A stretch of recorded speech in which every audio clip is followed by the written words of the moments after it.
This audiobook is built on a simple but powerful truth.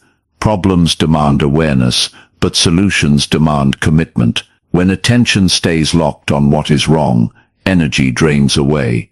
When attention moves toward what can be done next, momentum begins to form. This shift may sound subtle, but it changes how decisions are made, how emotions are handled, and how daily actions are taken. Over time, it reshapes results. In this audiobook, we will explore how to train your mind to stop circling problems and start building answers.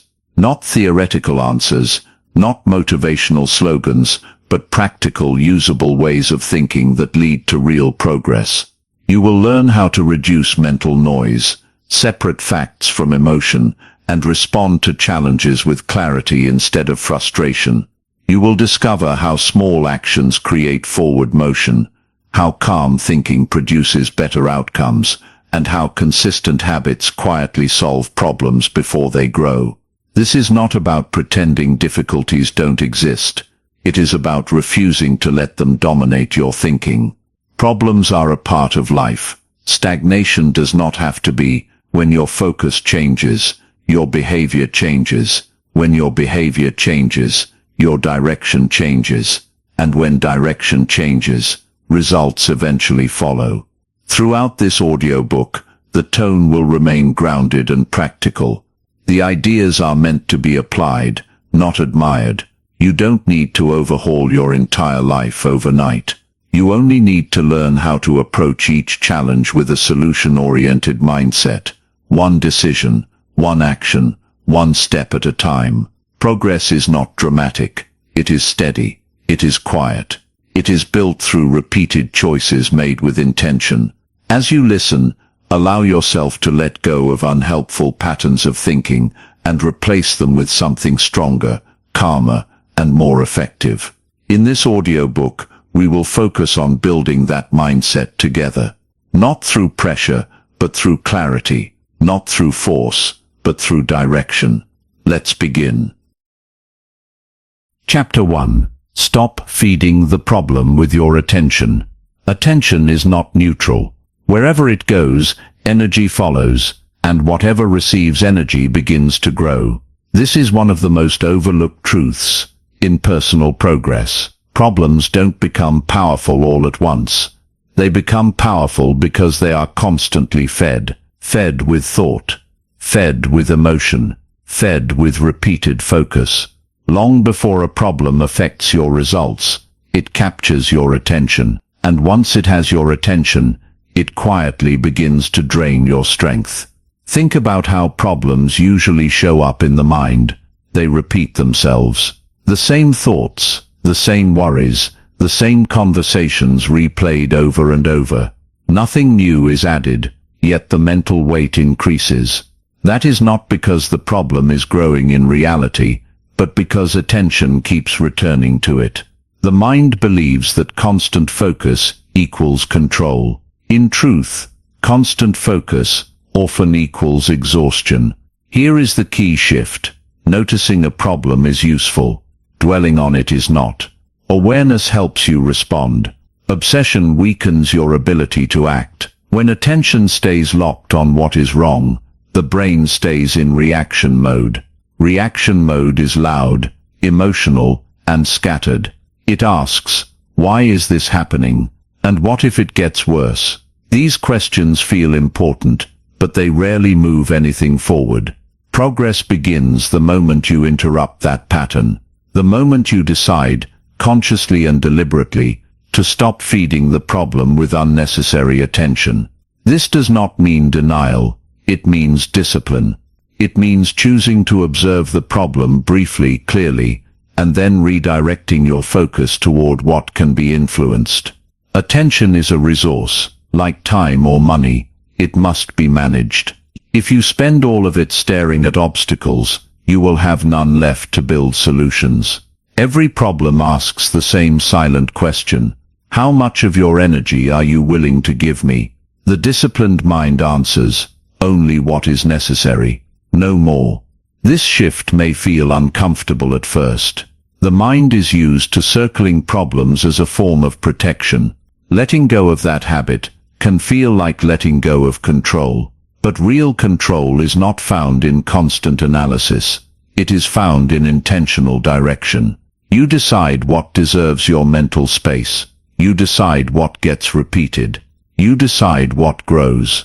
When a challenge appears, pause, notice it, name it. Then ask yourself a better question. What is the next useful step? Not the perfect step, not the final solution, just the next useful step. The moment your attention moves there, something changes. The body relaxes. The mind sharpens. Energy returns. Over time, this practice becomes powerful. Problems lose their emotional grip.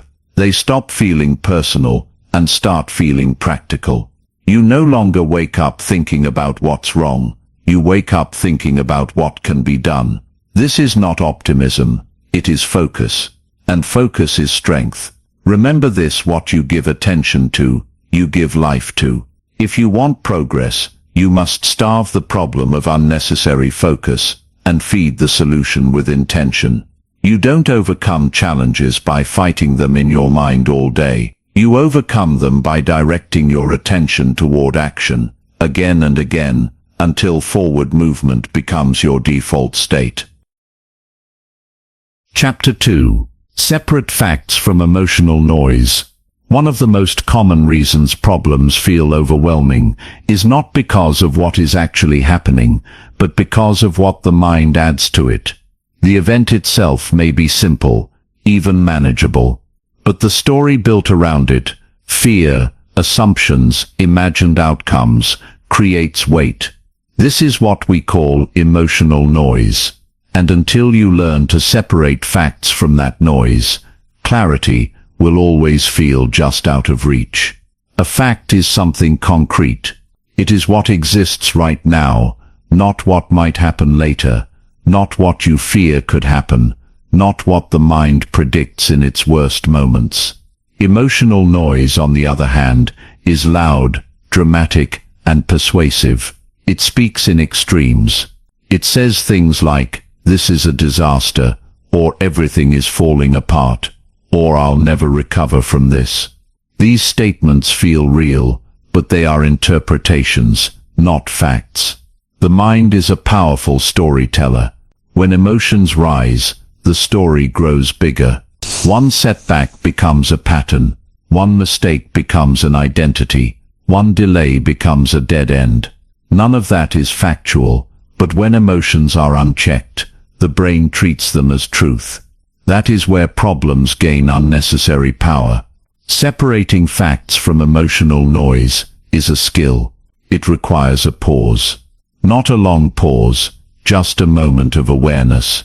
When something goes wrong, instead of immediately reacting, you step back and ask, "What do I actually know for sure right now?" This question alone begins to quiet the noise. It brings you back to the present moment, where solutions live. You may notice that facts are often smaller than you expected.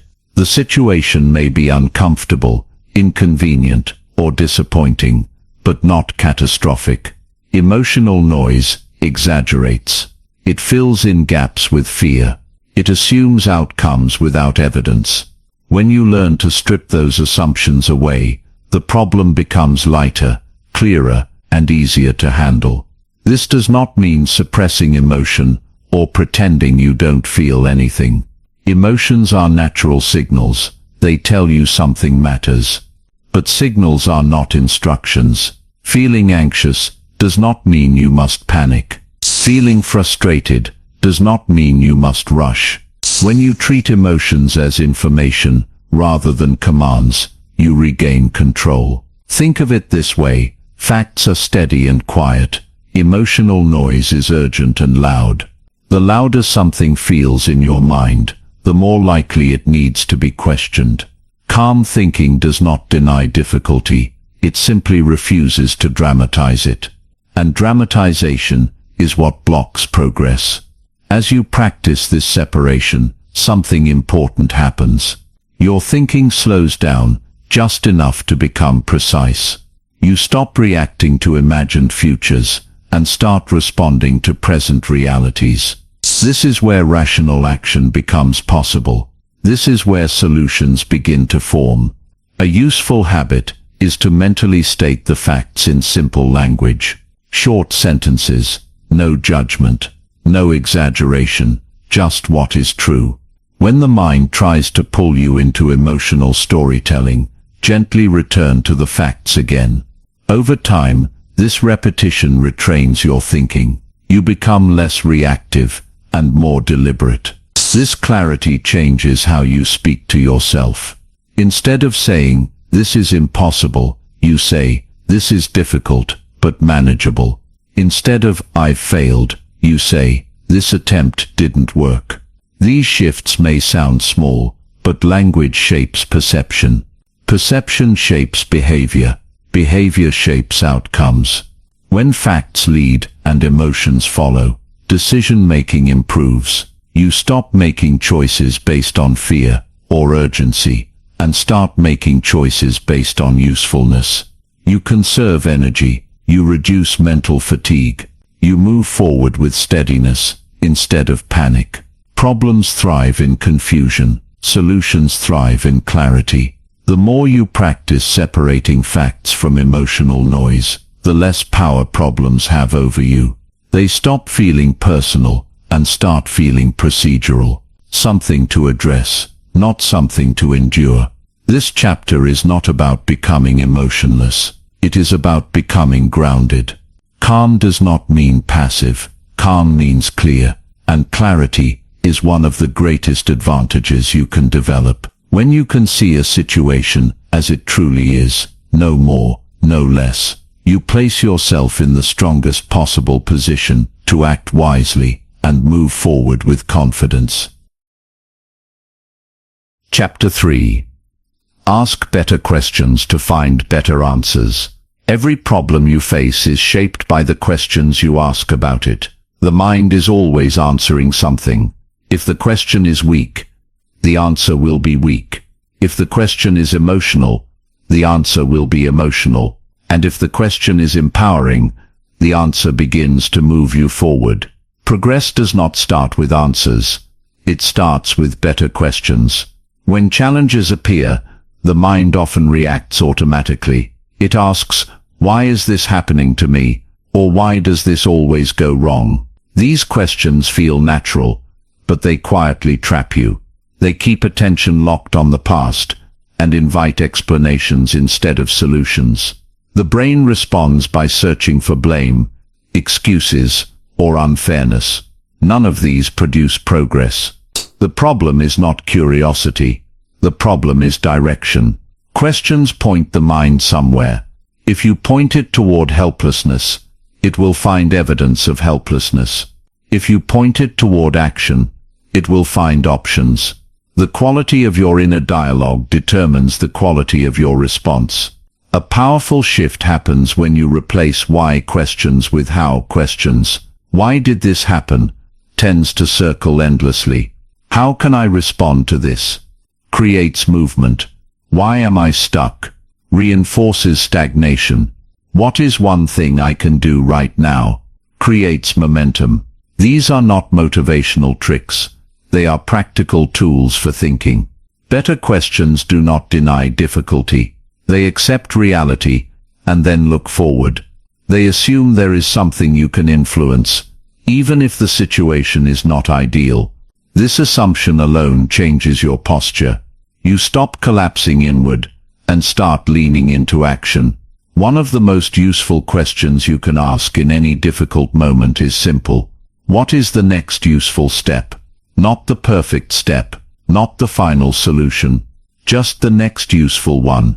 This question lowers pressure and removes the illusion that everything must be solved at once.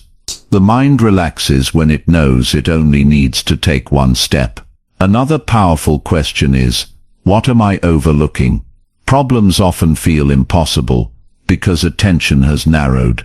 When you ask this question, you widen your perspective. You invite creativity instead of panic. You give the mind permission to explore instead of defend. Notice how different these questions feel in the body. Weak questions create tension. Strong questions create clarity. The body responds to direction just as the mind does. When the question shifts, breathing slows, shoulders drop, and thinking becomes sharper. This is not coincidence. The nervous system responds to perceived control. Over time, asking better questions becomes a habit. Instead of spiraling when something goes wrong, you pause. You listen to your internal dialogue. You correct it. You guide it. This is not about being positive. It is about being effective. Questions also shape identity. If you constantly ask, "What's wrong with me?" you train the mind to look for flaws. If you ask, "What skill do I need to develop here?" you train the mind to grow. One leads to self-doubt. The other leads to self-improvement. The difference is subtle, but the long-term impact is enormous. Good questions are calm, grounded, and practical. They assume effort matters. They assume learning is possible. They assume progress is built, not discovered. When you adopt this way of thinking, problems stop feeling like verdicts and start feeling like invitations to think better. This does not mean every answer will be easy or immediate. Some answers take time to reveal themselves. But the right question keeps you moving in the right direction while you wait. It prevents stagnation. It keeps you engaged instead of overwhelmed. As you continue through this audiobook, you will notice a pattern. Each chapter encourages you to shift from reaction to intention, from emotional reflex to deliberate thought. Asking better questions is one of the fastest ways to make that shift. Remember this, the mind always follows the question. Choose questions that lead you toward clarity, responsibility, and action. When you do, better answers begin to appear, not because the world changed, but because your thinking did. Chapter 4. Take responsibility without blaming yourself. Responsibility is often misunderstood. Many people hear the word and immediately associate it with guilt, pressure, or self-criticism. They think responsibility means carrying the weight of everything that has gone wrong. But true responsibility is not a burden. It is a source of power. When understood correctly, responsibility is the moment you reclaim control over your next move. Blame looks backward. Responsibility looks forward. Blame asks, "Whose fault is this?" Responsibility asks, "What can I do from here?" These two mindsets may sound similar, but they lead in completely different directions. Blame drains energy. Responsibility concentrates it. Blame keeps you stuck in explanation. Responsibility moves you into action. Taking responsibility does not mean denying circumstances or pretending everything is your fault. Life is complex. Other people, past decisions, timing, and randomness all play a role. But waiting for perfect fairness before acting only delays progress. Responsibility simply means accepting that, regardless of how things unfolded, your response now matters more than the cause. There is a quiet strength in this mindset. When you stop arguing with reality and start working with it, clarity returns. You no longer need to defend yourself or justify your situation. You focus on what is within your reach. That shift alone reduces mental tension and restores confidence. Self-blame, on the other hand, is disguised helplessness. It sounds productive, but it isn't. Replaying mistakes, criticizing yourself, or mentally punishing yourself does not improve future behavior. It only drains focus. Responsibility is not about shame. It is about choice. It says, "I may not control what happened, but I do control what I do next." One of the most powerful moments in personal growth is when you stop asking to be rescued by luck, by motivation, by perfect conditions, and start asking how you can respond more skillfully. This is where maturity begins, not in harsh self-judgment, but in steady self-direction. Responsibility creates clarity. When you accept ownership of your actions, you also gain ownership of your progress. You stop waiting for external permission to change. You no longer need circumstances to improve before you move. You move, and improvement follows. This mindset also builds self-respect. Each time you take responsibility, without attacking yourself, you reinforce the belief that you are capable of growth. You learn from mistakes instead of identifying with them. You separate who you are from what happened. This separation is essential. You are not your past decisions. You are the one deciding now. Taking responsibility is not a single decision. It is a daily practice. It shows up in small moments, choosing to adjust instead of complain, choosing to act instead of delay, choosing to learn instead of withdraw. These choices may seem insignificant, but they compound over time. As responsibility becomes habitual, problems begin to feel different. They no longer threaten your identity. They become tasks to address, situations to manage, challenges to navigate. This emotional distance allows you to stay calm and strategic, even under pressure. You may notice that when responsibility increases, excuses fade, not because you are forcing them away, but because they no longer serve a purpose. Excuses protect the ego. Responsibility strengthens it. The more you practice this, the less you need to explain yourself, to others, or to your own mind. This chapter is not asking you to be harder on yourself. It is asking you to be more honest and more intentional. Compassion and responsibility are not opposites. In fact, they work best together. When you treat yourself with respect and hold yourself accountable, progress becomes sustainable. Remember, this responsibility is the point where power returns to you.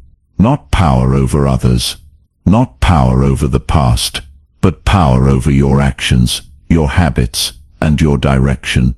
And that kind of power is more than enough to change the course of your life. Chapter 5. Reduce every problem to one clear action. Problems feel heavy when they are undefined. They linger in the mind as large, shapeless concerns with no clear edges. The brain doesn't know where to begin, so it stays in a state of tension. This is why so many people feel overwhelmed even before they take a single step. The weight they feel is not the problem itself, it is the lack of a clear next action. Clarity begins the moment you reduce complexity. Every problem, no matter how large, becomes manageable when it is broken down into something small and concrete. Progress does not require understanding everything at once. It requires knowing what to do next. One clear action is often enough to dissolve the feeling of paralysis. The mind tends to overestimate what must be done and underestimate what can be done now. It looks at the entire distance instead of the next step. This creates pressure and self-doubt, but pressure fades when focus narrows. When attention shifts from solving the whole thing to taking one useful action, momentum begins to build. A clear action is specific. It is something you can do without confusion or preparation. It does not depend on motivation, perfect conditions, or complete certainty. It is something that moves the situation forward, even slightly. And that slight movement matters more than you realize. When you define the next action, the nervous system responds, the body relaxes, the mind sharpens. This happens because clarity restores a sense of control. The brain is no longer trying to solve everything at once. It knows where to direct energy. This is why action often brings relief, even before results appear. Many people wait until they feel confident before they act. In reality, confidence is usually the result of action, not the cause. Taking a small step creates evidence.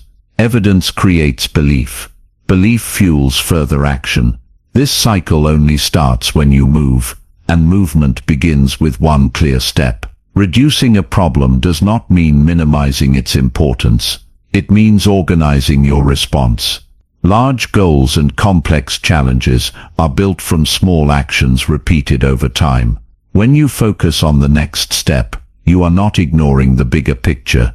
You are honoring it by making progress toward it. One useful way to practice this is to ask yourself a simple question whenever you feel stuck. What is the smallest action that would move this forward? Notice how different this feels from asking, how do I fix everything? The first question invites movement. The second invites overwhelm. As you build this habit, you will notice that problems lose their emotional charge more quickly. They no longer feel like threats to your identity or future. They feel like tasks. Tasks can be approached, adjusted, and completed. This shift alone can change how you experience daily life. Another important aspect of this practice is acceptance.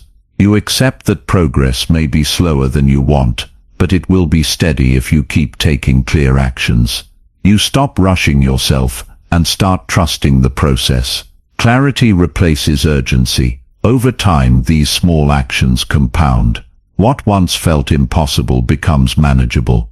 What once felt overwhelming becomes routine. You begin to trust your ability to handle challenges, not because everything works out perfectly, but because you know how to respond when it doesn't. This chapter is about training yourself to move instead of freeze, to act instead of overthink, to build progress one step at a time. When you reduce every problem to one clear action, you remove the excuse to remain stuck.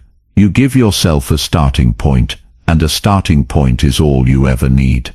Remember, progress is not dramatic. It is practical. It is built through repeated, intentional actions taken with clarity. When you stop asking for perfect plans and start committing to the next step, problems lose their power, and forward motion becomes your new default.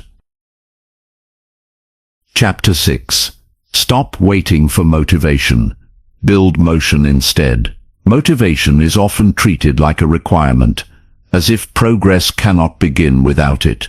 Many people wait to feel ready, inspired, or confident before they take action. They tell themselves that once motivation arrives, everything will move smoothly. But motivation is unpredictable.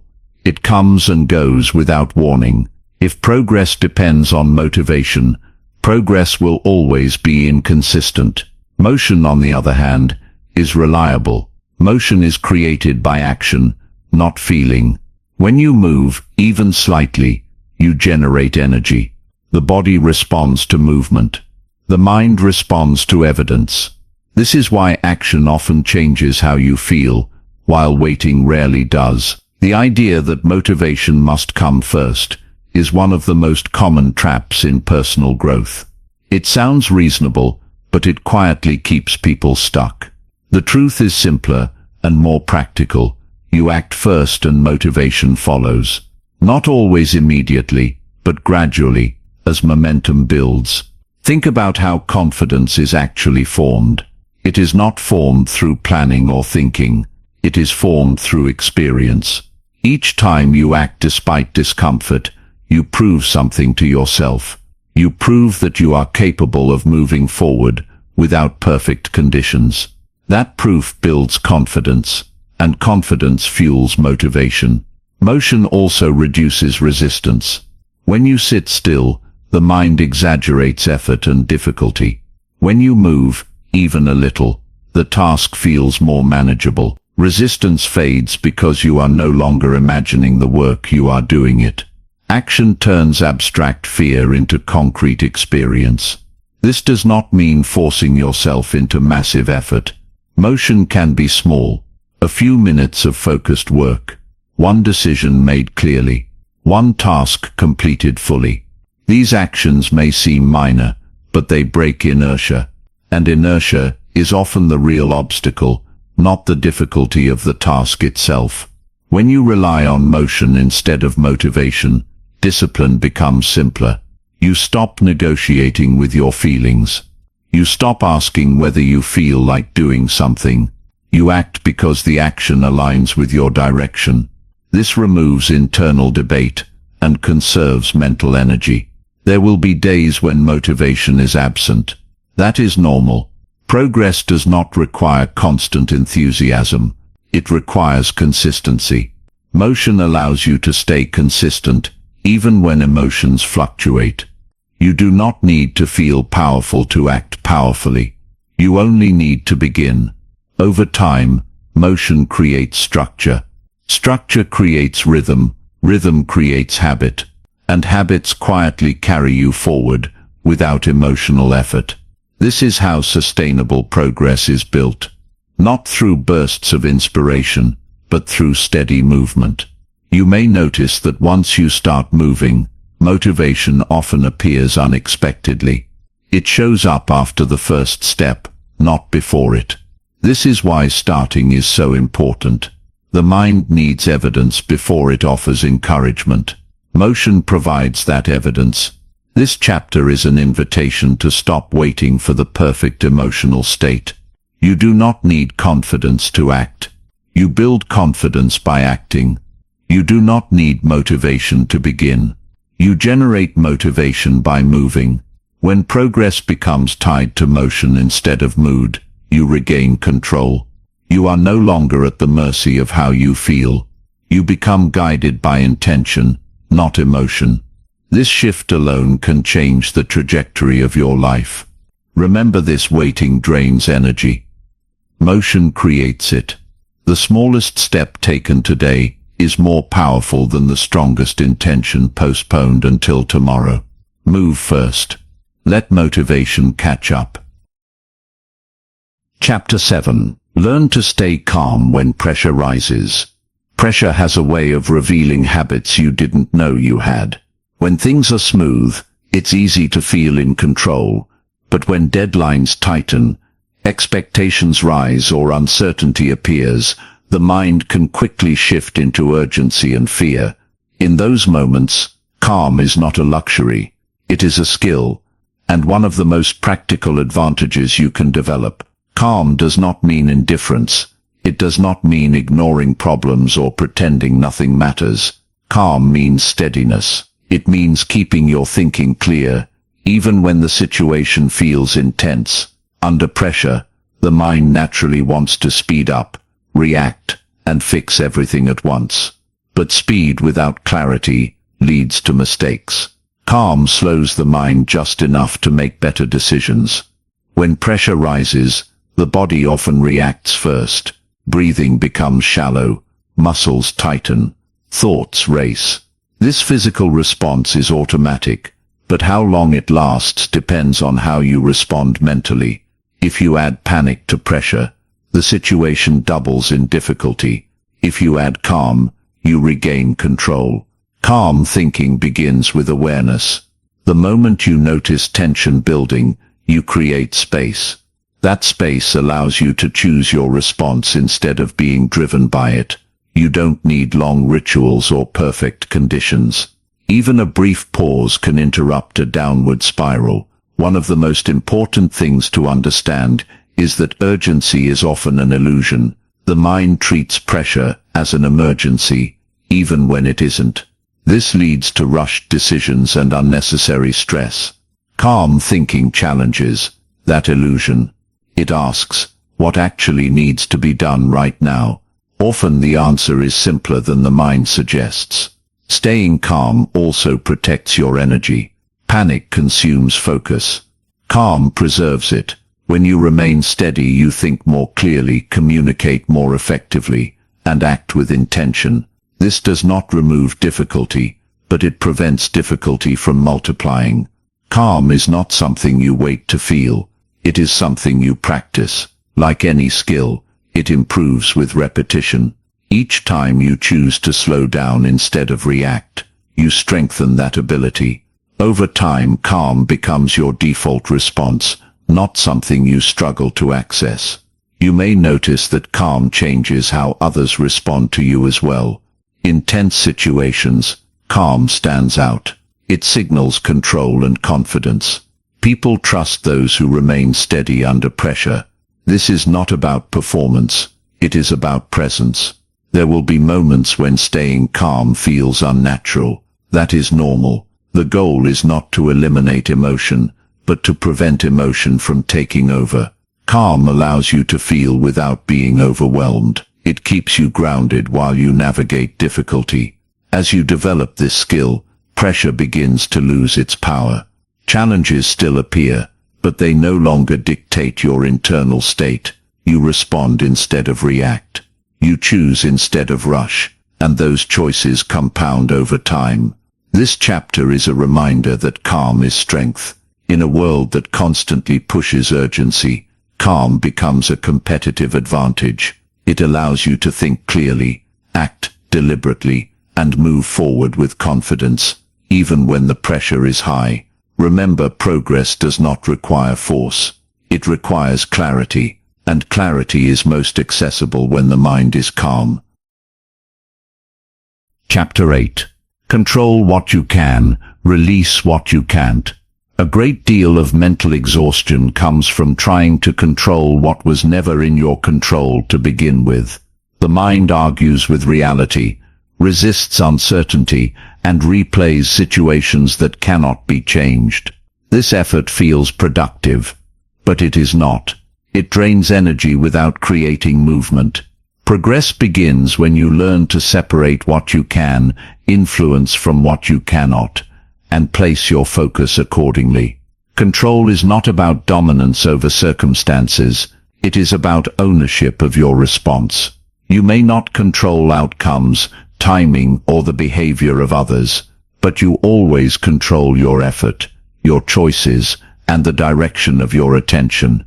When you focus on these elements, you reclaim power that was previously wasted on frustration. The mind often resists this idea because letting go can feel like giving up. But releasing what you cannot control is not surrender.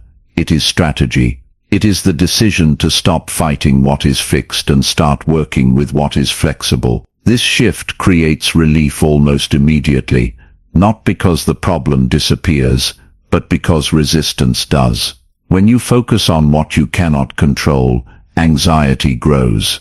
The mind imagines outcomes, predicts worst-case scenarios, and searches for certainty where none exists.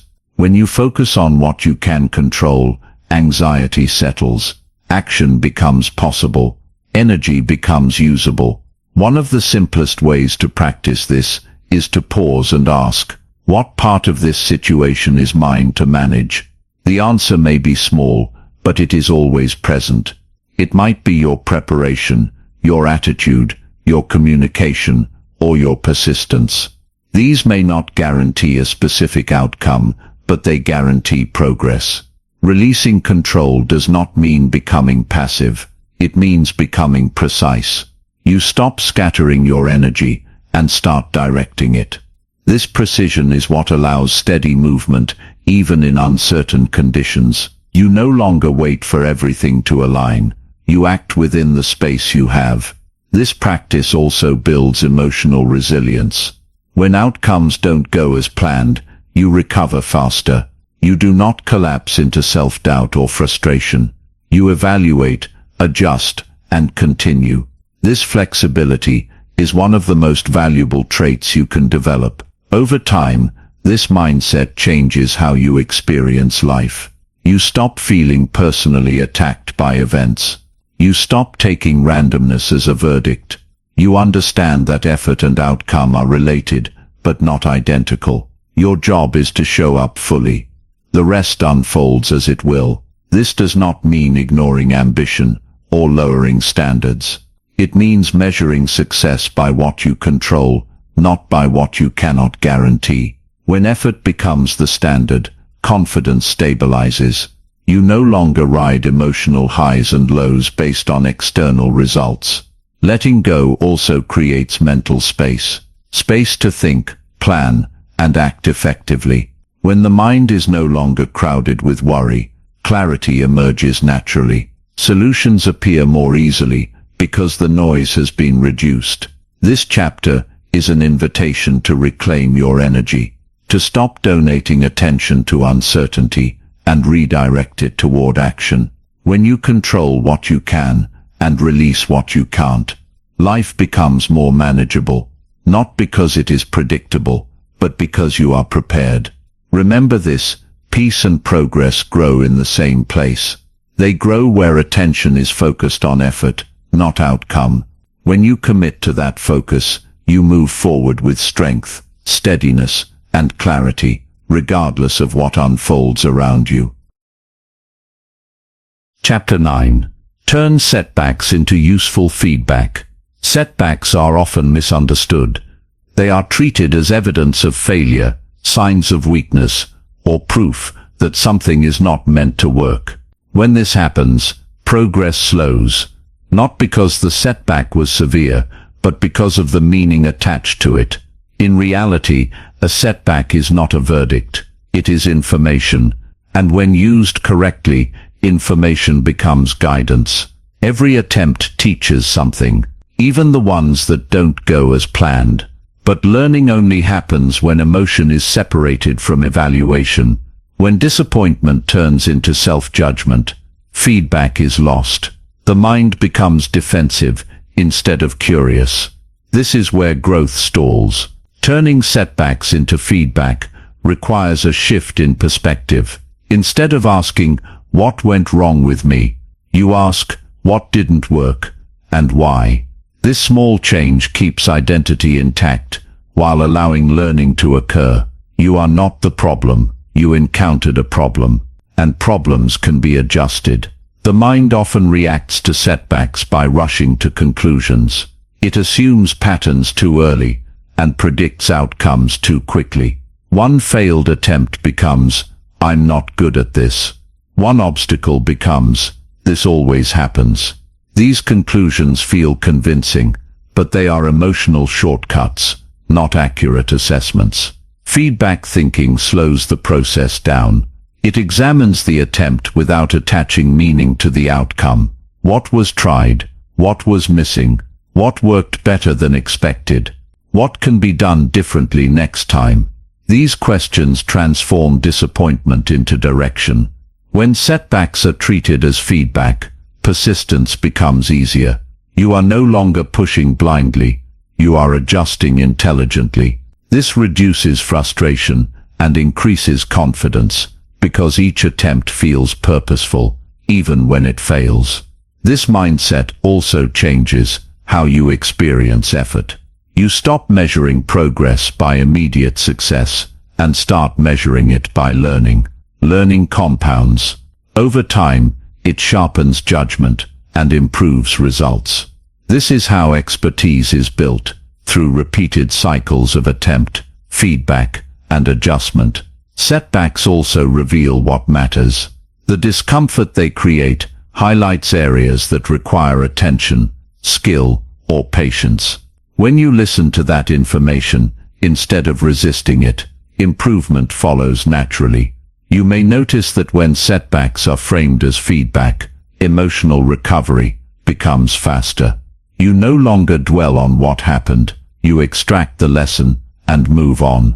This prevents small delays from becoming long-term discouragement. This does not mean pretending setbacks don't hurt. Disappointment is natural. The key is not to stay there. Emotion is a moment. Learning is a process. When you honor the process, emotion passes without derailing progress.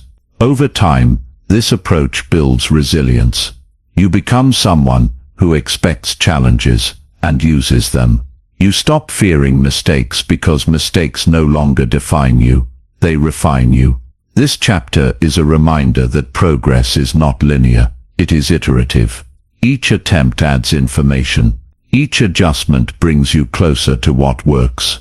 When you adopt this mindset, setbacks lose their sting and gain their value. Remember this: success is not built by avoiding failure. It is built by learning from it. When you turn setbacks into feedback, every experience becomes useful, and nothing is wasted. Chapter 10. Train your mind to look for options, not obstacles.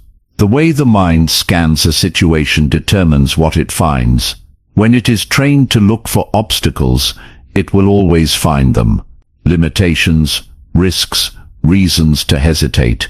They appear quickly and convincingly. But when the mind is trained to look for options, a different set of possibilities emerges. Progress often depends less on circumstances and more on where attention is directed. Obstacle-focused thinking is usually automatic. It develops from past experiences, fear of failure, or a desire to avoid discomfort. The mind believes it is being protective by identifying what could go wrong. But when this habit goes unchecked, it narrows perception. Options disappear, not because they don't exist, but because the mind is not searching for them. Option-focused thinking widens perspective. It does not deny risk or difficulty. It simply refuses to stop at the first barrier. It asks, what else is possible? This question invites creativity and flexibility. It keeps you in motion rather than in judgment. Training the mind to look for options is a deliberate practice. At first, obstacles will still appear automatically. That is normal. The difference is what happens next. Instead of accepting the obstacle as the end of the road, you treat it as a signal to think differently. Obstacles become prompts, not conclusions. When you encounter resistance, pause. Notice the initial thought. It may sound like, this won't work, or there's no way around this. Instead of arguing with it, gently redirect your focus. Ask yourself, if this path is blocked, what are my alternatives? This question shifts the brain from defense to exploration. Option thinking also reduces emotional intensity. When the mind believes there is only one path, pressure increases. When multiple paths are visible, pressure eases. You no longer feel trapped. You feel adaptable. Adaptability is one of the strongest traits you can develop. Over time, this habit changes how you approach challenges. You stop reacting with frustration and start responding with curiosity. Curiosity opens space for learning. Learning creates progress. This cycle becomes self-reinforcing. It's important to understand that option thinking does not guarantee immediate solutions. Sometimes the best option is patience. Sometimes it is preparation. Sometimes it is stepping back temporarily. These are still options. The key is that you are choosing, not surrendering. As this mindset strengthens, you will notice a shift in confidence. Confidence no longer depends on certainty. It depends on trust in your ability to adapt. You don't need to know exactly how things will unfold. You only need to trust that you can respond intelligently as they do. This chapter is about expanding mental range, about teaching the mind to search for movement instead of limitation. When you consistently look for options, obstacles lose their authority. They become part of the terrain, not the end of the journey. Remember this, progress belongs to those who stay flexible. When you train your mind to look for options, you remain in motion, even when the path is unclear. Chapter 11. Build daily habits that solve problems. Automatically. Many problems feel persistent because they are being handled manually every day. Each time they appear, they demand fresh effort, attention, and willpower. This is exhausting. The solution is not to try harder each time, but to build habits that quietly handle these issues in the background. When habits are in place, progress becomes automatic. A habit is simply a repeated action that no longer requires heavy thinking. It runs on structure instead of emotion. This is why habits are so powerful. They reduce decision fatigue and protect energy. Instead of relying on motivation or memory, you rely on systems that work even on difficult days. Most people underestimate how many problems come from inconsistency, missed deadlines, unmanaged stress, lack of progress. All of these are often symptoms of missing routines. When structure is absent, problems multiply. When structure is present, many problems never appear. Building effective habits begins with simplicity. A habit should be easy to start and clear to follow. The goal is not to overhaul your life overnight, but to create small, reliable actions that compound over time. Consistency matters more than intensity. Habits also shift identity. Each repeated action reinforces a belief about who you are. When you consistently act in alignment with your goals, confidence grows naturally. You don't need to remind yourself that you are capable. You prove it through action. One of the greatest benefits of habits is that they prevent problems before they require attention. When you plan regularly, chaos decreases. When you review your progress consistently, mistakes are caught early. When you maintain routines, stress stays manageable. This is problem solving at its most efficient. Habits free mental space. When basic behaviors are automated, the mind is available for higher level thinking. Creativity improves. Decision-making sharpens. You stop wasting energy on the same issues repeatedly. It's important to remember that habits are not about perfection. They are about reliability. Missing a day does not undo progress. Returning the next day strengthens it. The habit remains intact as long as you return. Over time, habits become a form of self-trust. You know you will show up, regardless of mood. This trust stabilizes emotions and reduces anxiety. You no longer wonder whether progress will happen. You expect it.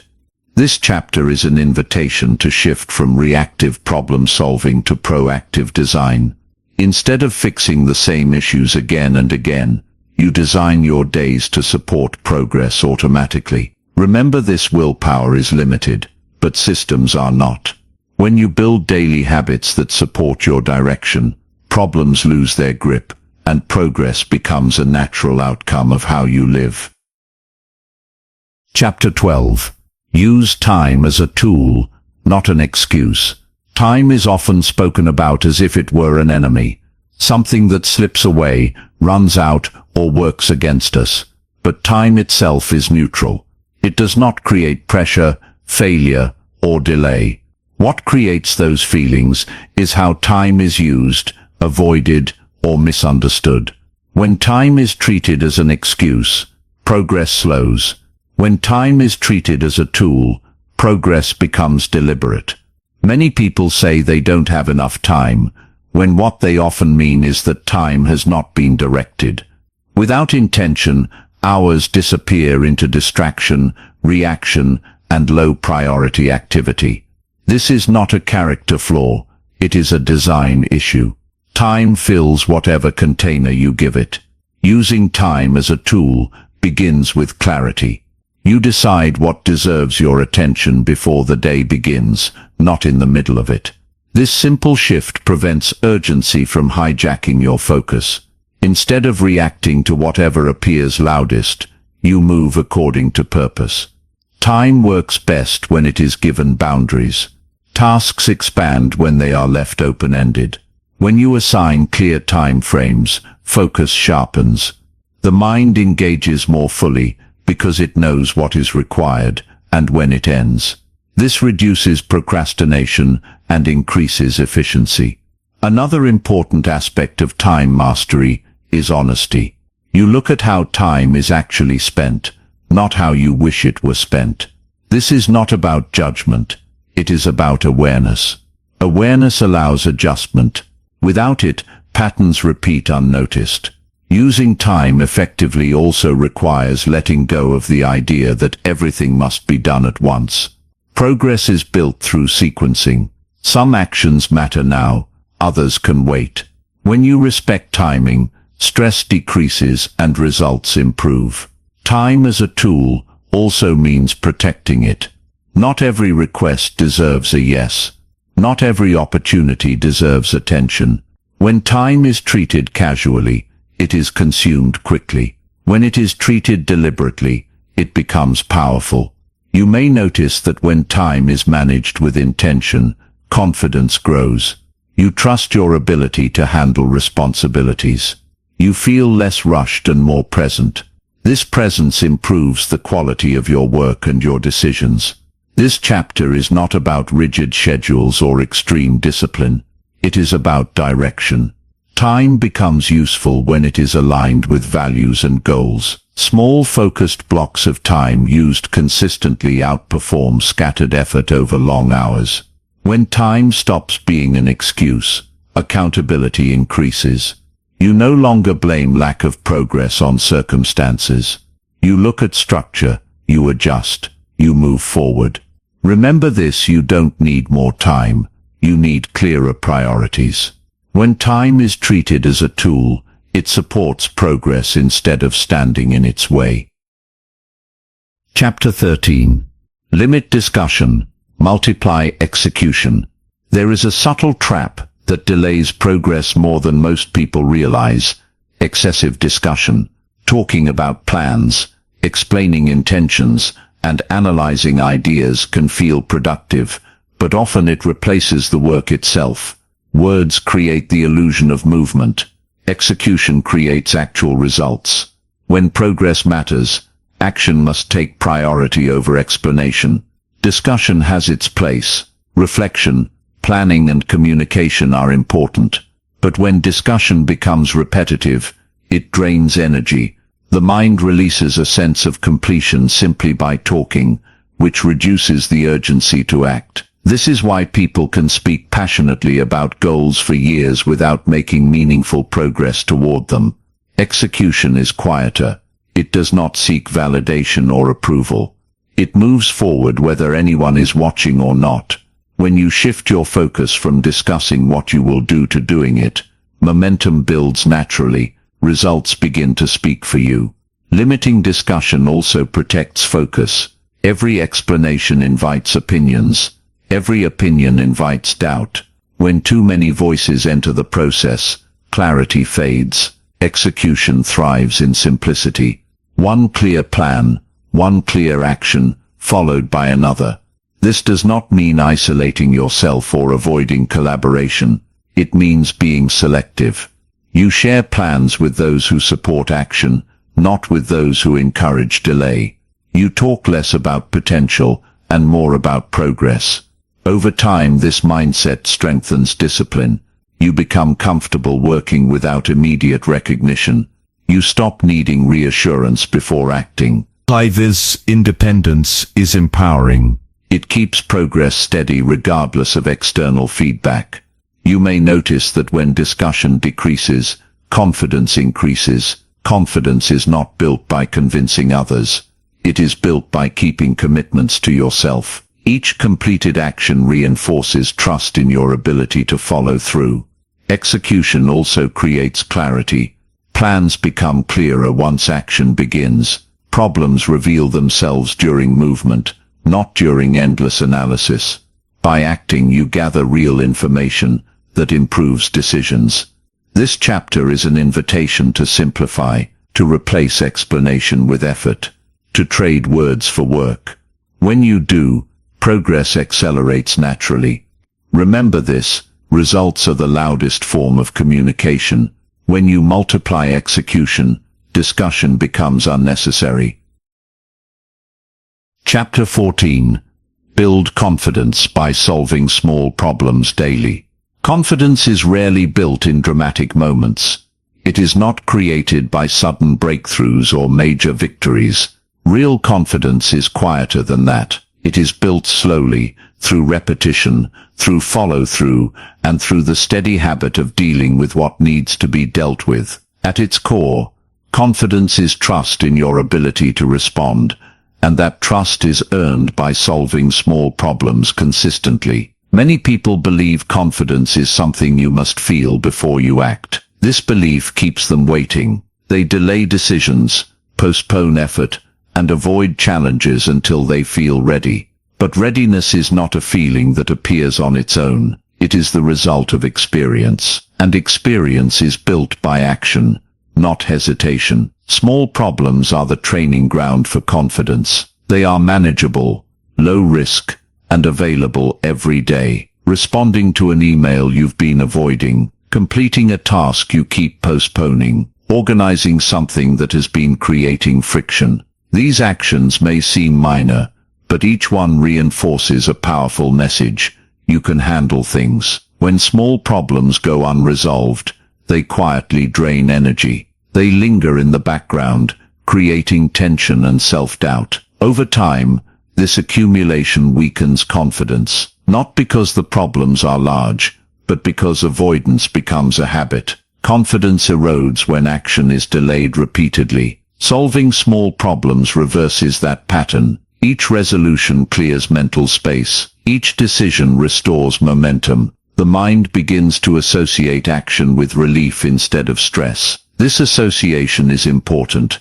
It makes future action easier and more natural. Consistency matters more than scale. Solving one small problem every day builds more confidence than solving one large problem occasionally. Daily action reinforces identity. You stop seeing yourself as someone who overthinks and start seeing yourself as someone who responds. Identity changes when behavior repeats. This practice also changes how you approach larger challenges. Big problems are often just collections of small ones. When you are accustomed to handling small issues, large challenges feel less intimidating. You don't freeze, you break them down and begin. Confidence shows up as calm engagement, not bravado. Over time, your tolerance for discomfort increases. You become more comfortable making decisions, having conversations, and taking responsibility. Not because you enjoy discomfort,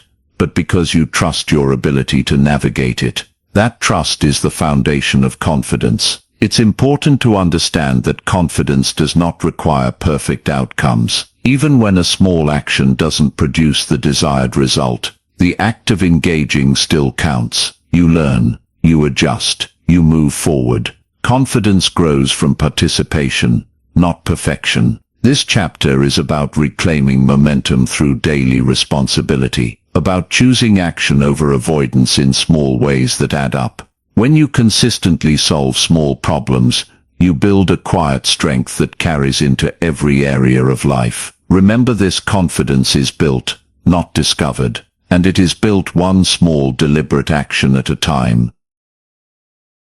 Chapter 15. Make solution thinking your permanent identity. Solution thinking is not a technique you use occasionally. It is a way of seeing yourself and your role in the world. When it becomes part of your identity, progress no longer feels forced. It feels natural. You stop switching between motivation and frustration, and begin operating from a steady inner standard. Whatever appears, you will respond constructively. Identity shapes behavior long before effort does. If you see yourself as someone who gets stuck, you hesitate. If you see yourself as someone who solves, you act. This is why lasting change does not come from temporary discipline alone. It comes from redefining who you believe you are when challenges arise. A solution-focused identity begins with repetition. Each time you choose clarity over complaint, action over avoidance, and responsibility over blame, you reinforce that identity. At first, these choices may feel intentional. Over time, they become automatic. You don't debate whether to respond productively. You do it. This identity also changes how you experience problems emotionally. Problems stop feeling personal. They are no longer threats to your worth or intelligence.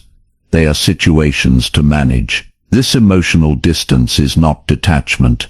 It is maturity. It allows you to stay calm, think clearly, and act effectively. When solution thinking becomes permanent, your internal dialogue shifts. Instead of asking, "Why is this happening to me?" you ask, "What does this require from me?" That question is powerful. It positions you as an active participant, rather than a passive observer. It places responsibility where it belongs, on your response. You may notice that this identity brings a sense of stability. External circumstances fluctuate, but your approach remains consistent. This steadiness builds trust in yourself. You know that no matter what arises, you will not collapse into confusion or frustration. You will assess, decide, and move. Solution thinking also improves relationships. When others are emotional or reactive, Your calm response creates balance. You become someone others rely on, not because you have all the answers, but because you know how to find them. Presence becomes influence. This mindset does not eliminate difficulty. Life remains complex and unpredictable, but difficulty loses its power to derail you. You stop seeing challenges as interruptions and start seeing them as part of the process. Each problem becomes another opportunity to practice who you have decided to be. Making solution thinking permanent requires commitment, not intensity. You don't need to be perfect. You need to be consistent. When you slip into old habits, you notice and correct. This self-correction strengthens the identity rather than weakening it. Over time, this approach becomes self-reinforcing. The more you solve, the more capable you feel. The more capable you feel, the more confidently you act. Confidence fuels action. Action creates results. Results reinforce identity. The cycle continues. This chapter is the culmination of everything you have learned so far. It is not about adding more techniques. It is about integration. Solution thinking becomes the lens through which you approach work, relationships, decisions and setbacks. Remember this: you do not rise to the level of your intentions. You act in alignment with your identity. When you choose to become a solution builder by default, progress is no longer something you chase. It is something you create, day after day, through who you are and how you respond. Conclusion. Progress is not a destination you arrive at one day and stay forever. It is a habit, a way of thinking, a way of responding to life as it actually is, not as you wish it would be. Throughout this audiobook, you have explored a simple but powerful shift, moving your focus away from problems and placing it firmly on solutions. This shift does not eliminate challenges, but it changes how you meet them. Problems will continue to appear. That is not a failure. That is life. What determines your direction is not the presence of problems but your relationship with them. When problems dominate your attention, they drain your energy. When solutions guide your attention, they restore it. Over time, this difference shapes your confidence, your results, and your sense of control. You have learned how attention feeds outcomes, how clarity reduces emotional noise, how better questions unlock better actions, and how responsibility gives power back to you. You have seen how motion creates motivation, how calm strengthens decision-making, and how releasing what you cannot control frees energy for what truly matters. You have learned to use setbacks as feedback, to look for options instead of obstacles, and to design habits that quietly support progress every day. Most importantly, you have seen that progress is built through consistency, not intensity. Small actions taken regularly shape identity. Each time you respond instead of avoid, each time you act instead of overthink, you reinforce a deeper truth. You are capable of handling what comes next. This audiobook was never about perfection. It was about direction. You do not need to solve everything at once. You only need to keep choosing the next useful step. That choice, repeated daily, changes everything. Over time, it turns effort into momentum, and momentum into confidence. As you move forward, remember that solution thinking is not something you turn on only during difficult moments. It is a way of living, a steady approach to work, relationships, and uncertainty. When it becomes your default, progress stops feeling fragile. You trust yourself, not because life is predictable, but because your response is dependable. There will be days when focus slips and old habits return. That does not undo your progress. Awareness allows correction. Correction strengthens discipline. Discipline builds identity. Simply return to what you know works: clarity, action, and responsibility. The habit of progress is built quietly. No announcements, no dramatic gestures, just consistent choices made with intention. When you commit to being a solution builder, not occasionally, but consistently, you stop waiting for life to improve and start improving your life through how you think and act. Carry this forward, with patience and confidence. You do not need to rush. You only need to continue.